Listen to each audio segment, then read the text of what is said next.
What is going on, everyone? Welcome back to another Chasing Wealth. Today we'll be discussing the difference between soluble and insoluble fiber and how they benefit your health and gut health differently. We're here in beautiful New York visiting my girlfriend, soon-to-be fiance's family. She doesn't know that yet, but by the time she sees this, she will. And hopefully she says yes. We'll see. But a lot of road noise behind me. I'm working with my little Rode Wireless Go. I hope my sound is okay. This thing tends to distort. I don't know if it's because of like my voice, deep voice or whatever it is. That's why I love my little microphone, my podcasting mic. That thing gives you such good sound, but hopefully it'll turn out okay. So like I said, we're discussing the difference between soluble and insoluble fiber. Fiber is like many things, one of those very personal health topics, right?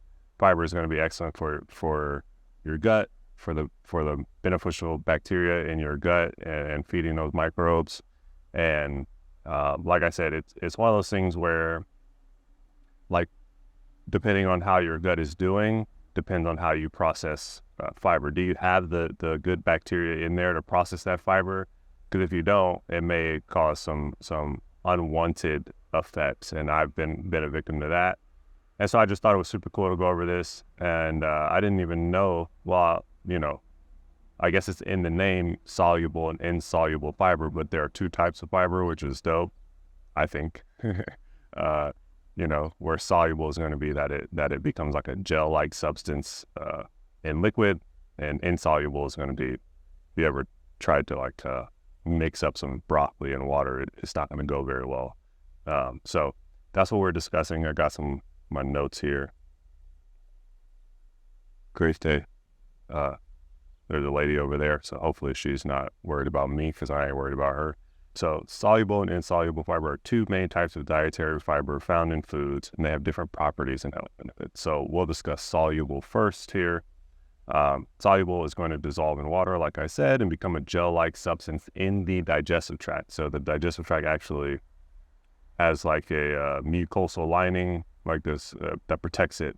It's a barrier from your stomach to the outside world, as in your blood, and your blood to your stomach. It works both ways. So it's fermented, soluble fiber that is fermented by beneficial bacteria in colon, producing gases and short-chain fatty acids. The health benefits are going to be lowering cholesterol. That's LDL. The soluble fiber can help lower bad levels of cholesterol, reducing the risk of heart disease. It's going to help control blood sugar. It slows the absorption of sugar and stabilizes blood, making it beneficial for individuals with diabetes. So could be a potential thing to look at. They have some soluble fiber mixes. I'll just put one right here that I've experimented with during my time, and they were fine. They didn't taste fine. Maybe I should try them again. Weight management, it can contribute to a feeling of fullness and reduce calorie intake, potentially aiding in weight management. And of course, gut health. Soluble fiber supports a healthy gut microbiome that can alleviate symptoms of irritable bowel syndrome, and it's going to help with inflammation inside of the gut. Some types of soluble fiber have anti-inflammatory properties.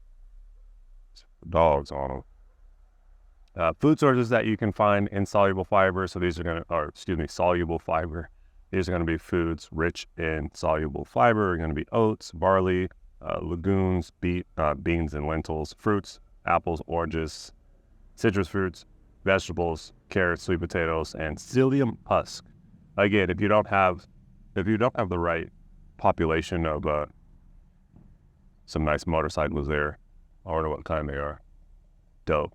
Anyway, if you don't have the right population of bacteria, when you eat these things, you might get gassy. You may not process them as well. But as you continue to work towards a balanced microbiome, you're going to be able to process these foods better. As we move into the insoluble fiber here, I don't personally, for myself, they don't go well when my stomach isn't doing well. I know better than to eat them when I'm in a flare, especially. But when I'm outside of it, they do wonders. This is one of the things that I really missed as I was developing symptoms of ulcerative colitis while I was trying to, eating donuts and all this stuff that you would eat in college. You just hate. I'm personally, I'm not.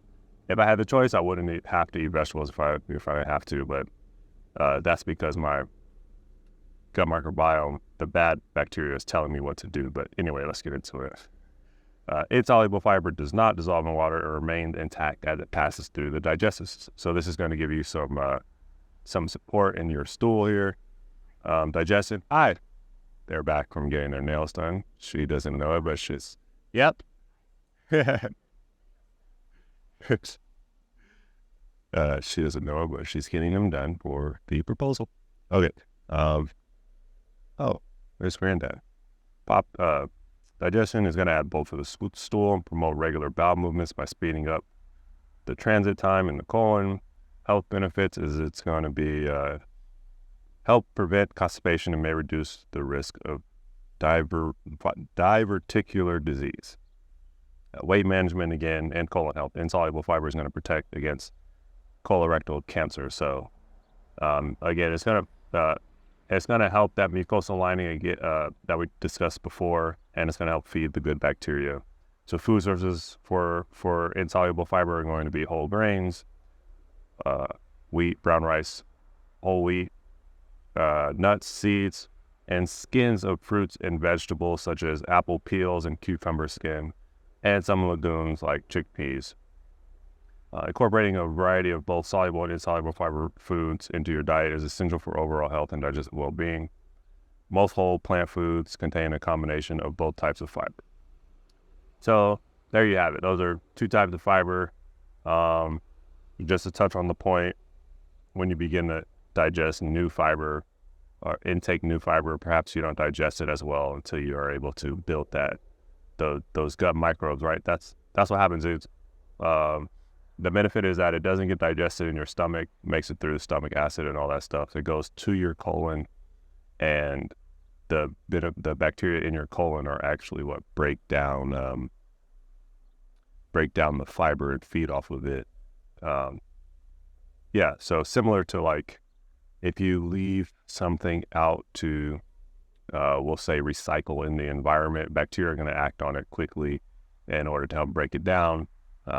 So that may not be a good visual actually, but you know what it is. So that's it. That's our topic for soluble versus insoluble fiber. I hope you all have a great week. This helps you. The point of the Chasing Wealth is once a week we're going to go over things that are going to help our health over the course of the week. So I'm hoping to get guests on here, do all that fun stuff. A lot more, like I said, podcasty, free flow, just to be able to make it sustainable. So I hope you have a great day. I'll see you in our next video. Okay.